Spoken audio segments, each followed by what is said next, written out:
Born in Mississippi, July 2nd, 1925. There were few opportunities afforded to him as a black man. When World War II broke out in Europe, Evers joined the Army, fighting alongside white soldiers from around the world. It was in Europe as a young man that he came to realize how restrictive Jim Crow segregation was in the South and in his home state of Mississippi.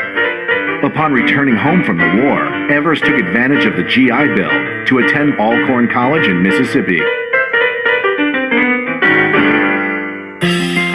While majoring in business administration, Evers took time out of his studies to woo fellow undergrad Merle Beasley.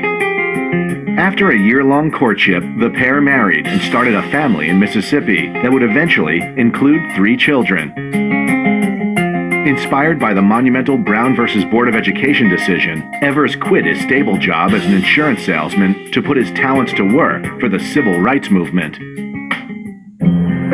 Although his efforts to integrate the University of Mississippi Law School failed when they did not admit him, the NAACP took notice of the ambitious Evers and appointed him their first field secretary. And this is a man who for 8 or 9 years organized in a state where civil rights workers would disappear, to be a member of the NAACP and to be the front person of that organization in the state was a remarkably courageous act.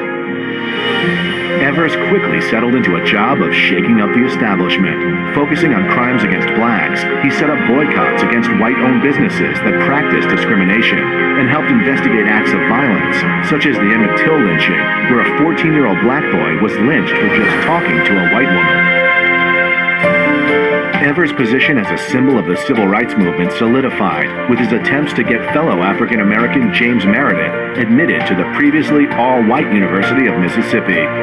Although Meredith was admitted to the school, race riots broke out, leading to the death of 2 white people. Angry white supremacists sent death threats to Evers, hoping that fear and intimidation would curb his efforts to integrate the South. But Evers had fought too hard to stop now. The tides were changing, and Evers was proud to be leading the cause.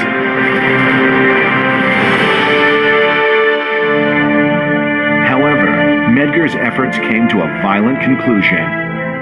On June 12, 1963, as Evers was returning home from an NAACP meeting, KKK member Byron De La Beckwith shot Evers in his driveway as he was getting out of his car. Evers was killed instantly.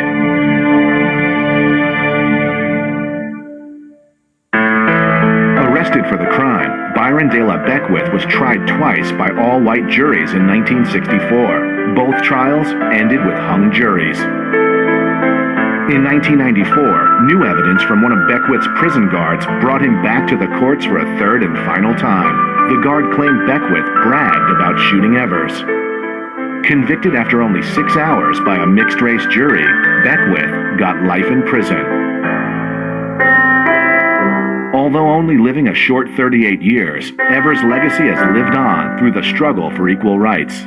Outrage over his death increased the power of the movement in Washington, eventually leading to the creation of the Civil Rights Act of 1964.